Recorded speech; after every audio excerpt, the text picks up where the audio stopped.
Hello and welcome back to Seaside Garage. This is the next day. I drove this car home yesterday.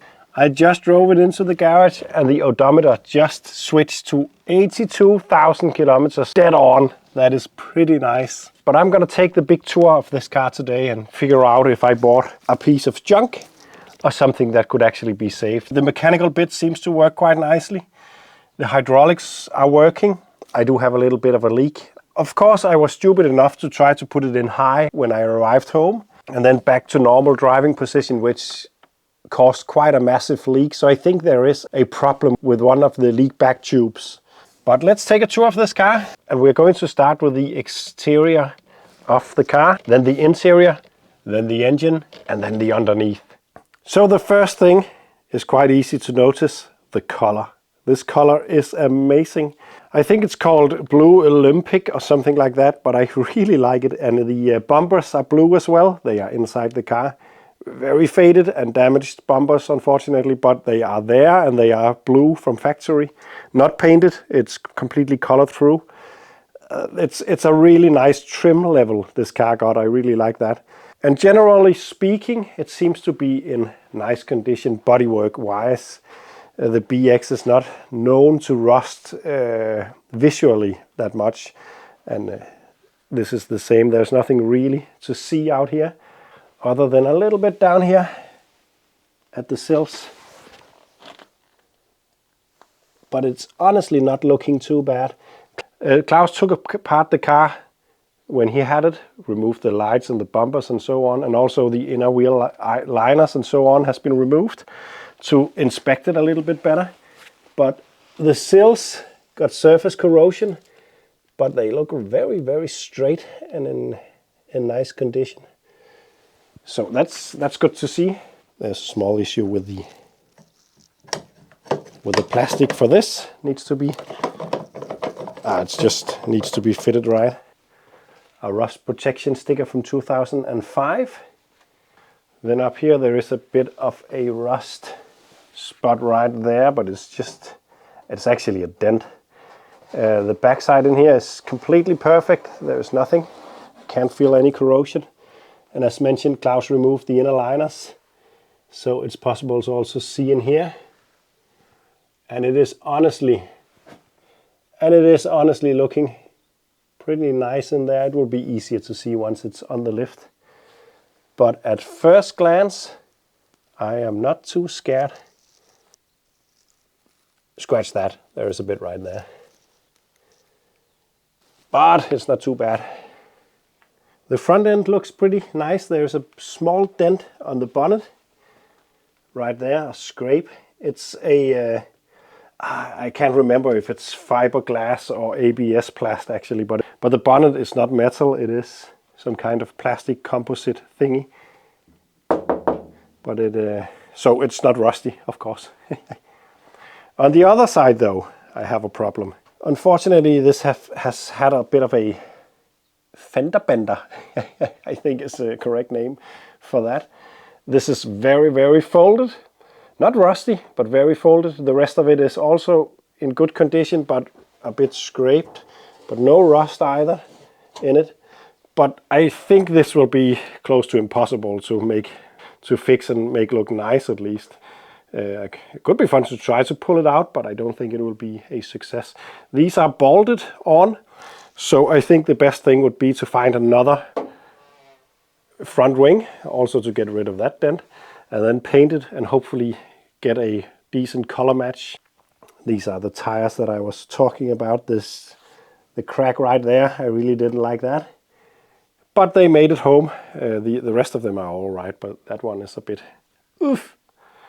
But a hydraulic Citroën is not the worst car in the world to get a puncture on, because there's a possibility that you won't really notice. It can run on three wheels, but I'm not sure you can remove the front though. So yeah, it would be feelable. But this needs to be fixed, of course. The doors are pretty straight. No, they are not, because there is a dent right there, a soft dent. And also a tiny dent underneath the filler cap right there. But other than that, it's a pretty straight condition. There is also rust back here. But apart from that, the sills on this side is pretty much the same. But this is one of the areas that needs some attention, because if I open this, I do have this rust hole to do something about. At first glance it looks all right on the inside though, so maybe it's just this hole that needs to be patched up. Take a look at the bottom of the doors. They are pretty decent. There is some surface corrosion in there that needs to be cleaned up, but the doors looks nice. What about the front door? Yeah, it's the same. Pretty decent condition. A common rust areas on these are in here. At least the other ones that I have are rusty in here. But this is not looking to be the case on this one. It looks actually spotless. Needs to be cleaned up, of course, but it looks very nice. I noticed a hole underneath there, yeah, right there on the rear frame member. And also a rust hole right there. This is a common place also. Stones are being thrown up there by the tire. Very easy to fix, I think, by the look of it. So that's not too bad. And then of course the car is full of spare parts, or not spare parts, most of it is actually just the car. The spare tire, the bumpers, the seats, the rear seats and so on. This one got a crack in it. Yeah, it's right there. Can you see that? Right there, all the way over there. And I think that is because of the exhaust back box, which is lying down there. I think it has fallen off for some reason and ripped through the rear bumper. So I have to see if I can fix that, of course. But overall, the exterior of the car is not bad, considering it's pretty much 35 years old. Of course, it only have 82,000 kilometers on the clock, but time will wear and dent a car, of course. But this is definitely not bad. There is no stone chips in the windscreen. The windscreen looks nice, no big stone chips or anything. The roof looks nice, no rust, which is normally my thing, rusty roofs. Not on this one. Oh, is that a crack in the windscreen? Nope, it's just some dirt. So yeah, the glass on this car seems to be in good condition. What I want to do now is to just remove the stuff from the interior, just to get a look at the floor pan, and then take a look at the rest of the interior. A bit faded, but this color is probably not easy to find. Of course you could paint it, but it won't look the same. So that's pretty nice to find. With the crack all the way over here, I think it will be possible to glue it and then just live with that. A rear partial shelf, no big holes. As far as I know, it was an elderly man who got this car from new. Then he died and it was passed on to a family member and driven for some kilometers, and then yeah. How cool is this? I love this feature. This attaches to the top of the roof, so you don't get blinded by the sun. It's really nice. Spare tire carrier and the rear exhaust box. Don't think it doesn't look too bad. It's just fallen off for some reason, so maybe I could just weld this back in. It depends on how expensive it is. Remember, I haven't even decided whether to fix this or sell it on, but I think currently I'm on the fixing side of things because this is in great condition. Inner wheel liners, plastic trim for the rear.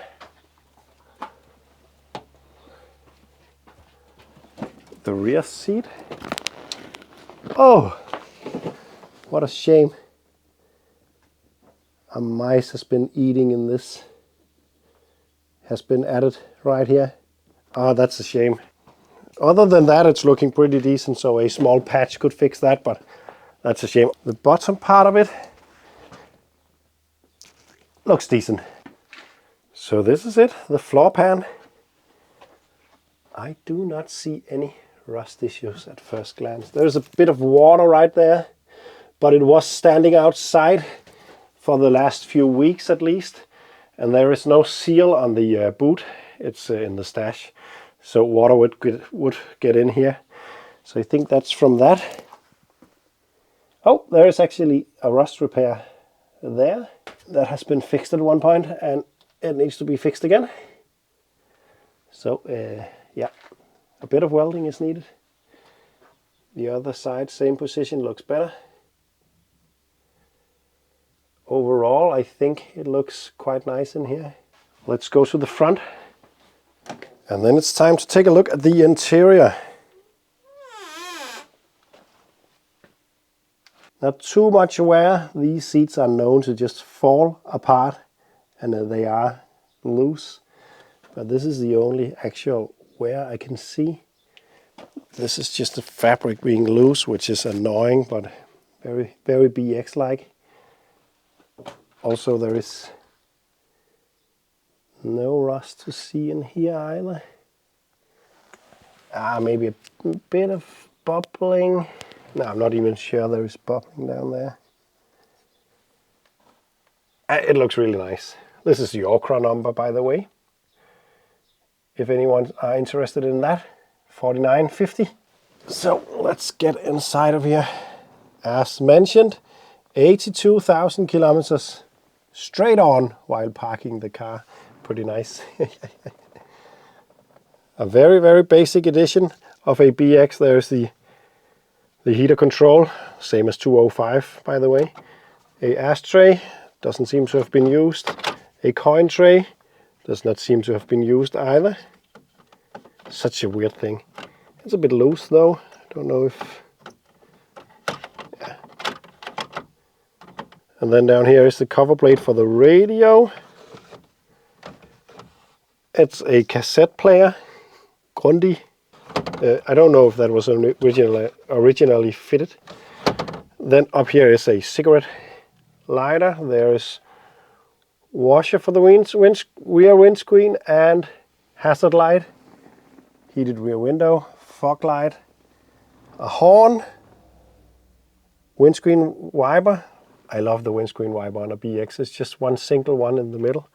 Then down here is the handbrake and the height adjustment setting, and a lot of blanking plugs for accessories that this car does not have.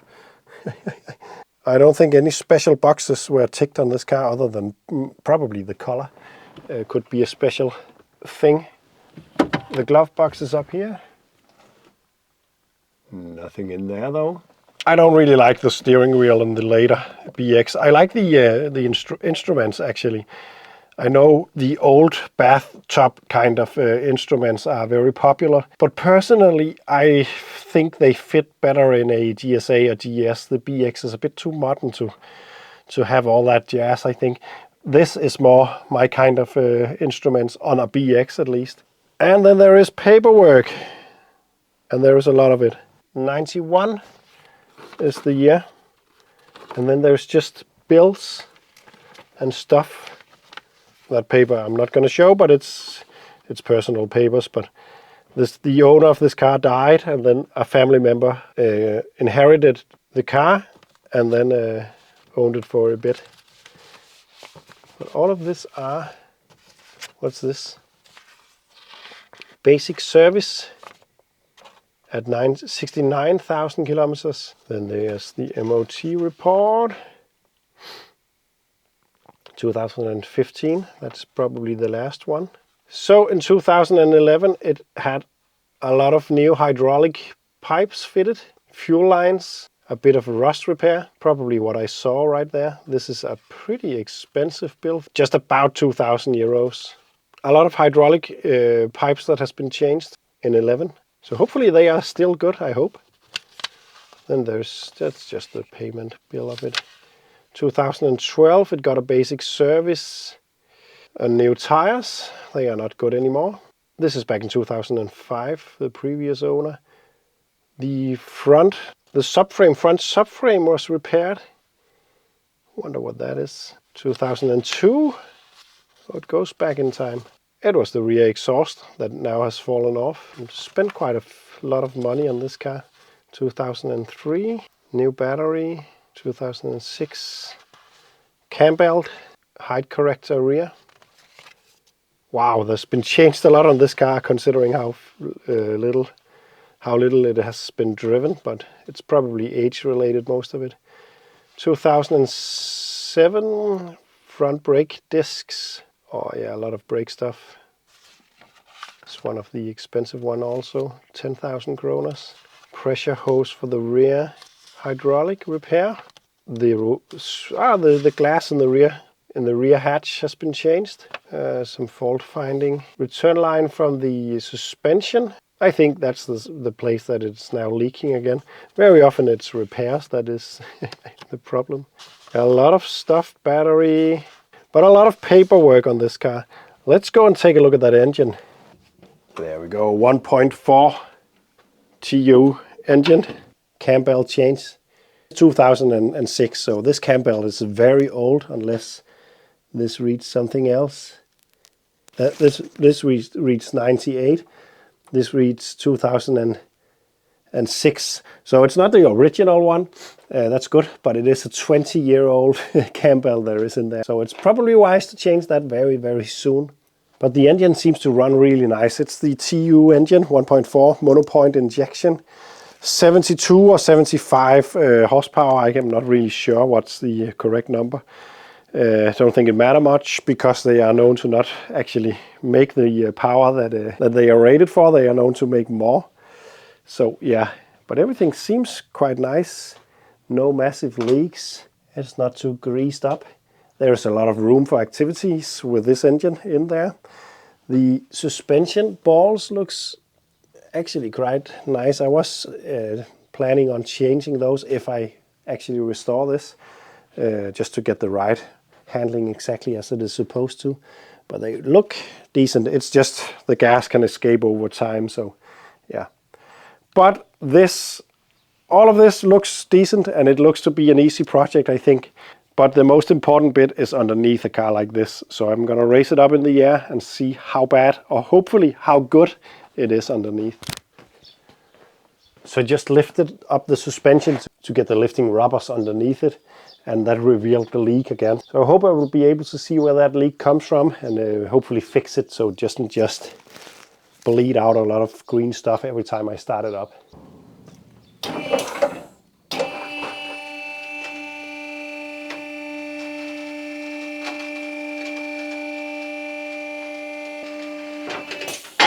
So let's go underneath and give it a little bit of a poke and see if it's completely hopeless or decent. Oh, it's leaking a lot. I think I will have to fix that first. I just might add that I had no leaks driving home, but after parking it, I just played around with the suspension height and then it started leaking. Shouldn't have done that. I should actually be clever enough to not do that on an old Citroën unless I wanted to wrench on it. I really hope it's just a split rubber part of the line. That could be easy. Just gonna see what I can find. Now, I am no expert, but it would make sense in my world if this was connected to something. This is a repair. And you know what? I think it's even a high pressure repair. So it's a pretty horrible repair. But it worked on the way home, so I guess I can just put it on and clamp it up again. It can't be that high pressure since it held up. Maybe it is return actually. I'm not sure, but this pipe needs to be fixed and changed entirely. Not today though. I'm just gonna put that back on and tighten that up. It is a return, so it's not a high pressure one. I'm just gonna fit it.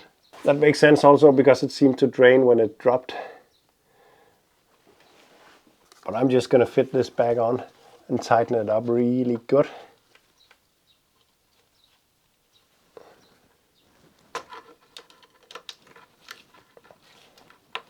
So that will take care of that leak for now. and I can move the car without making a mess everywhere. So that would be really nice. Let's get back to actually inspecting this car. That was the purpose of all this. Some new brake disc would be nice. They are actually braking really nicely, but they are not allowed to be that rusty. So I need to change those and do a service on the brakes. But not too worried about that. The brake calipers looks nice and dry. Oh, there is a bit of a rust hole over there actually. Not too bad. The bodywork down here is actually looking in very nice condition. So that is nice. This is not bad.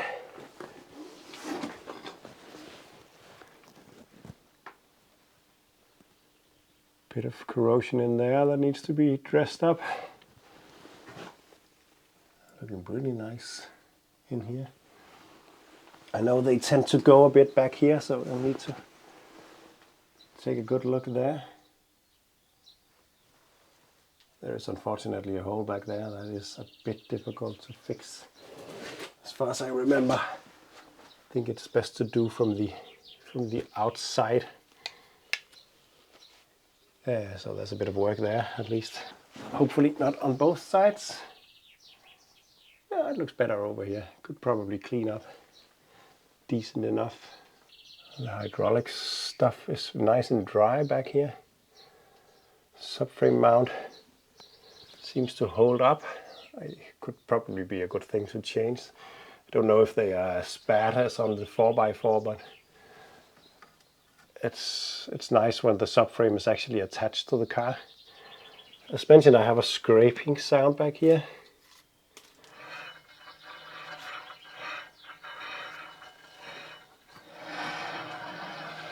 Something is dragging.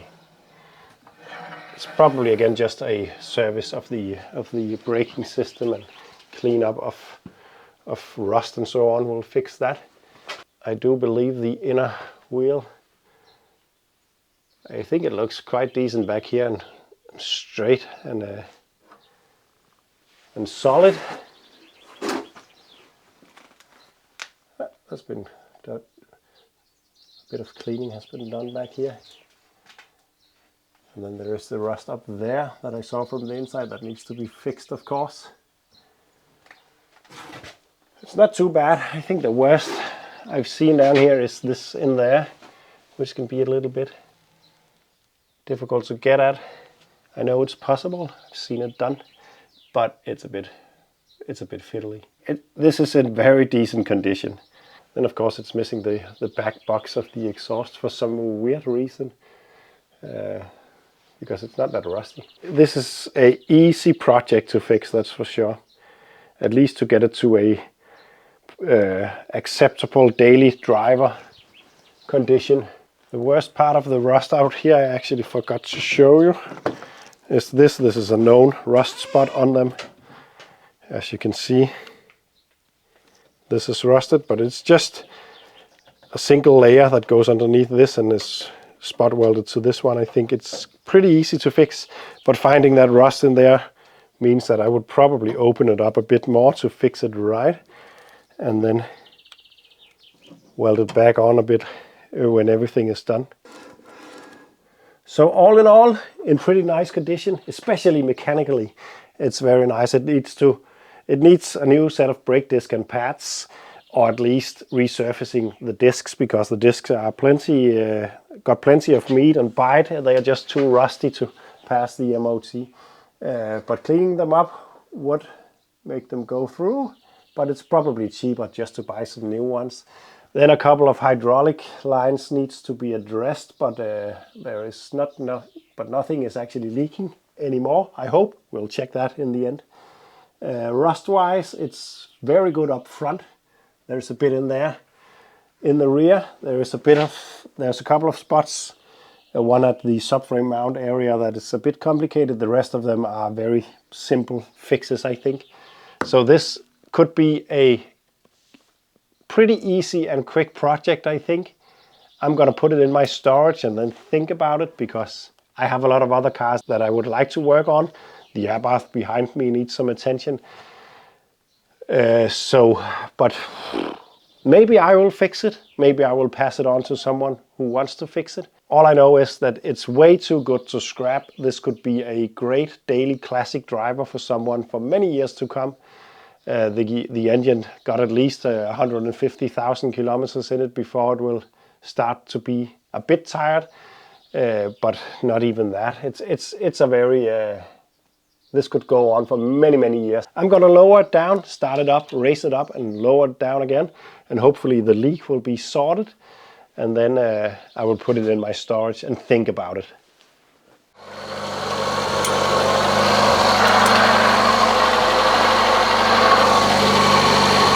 Absolutely no leaks. This is nice. Thanks for watching, and see you in the next one.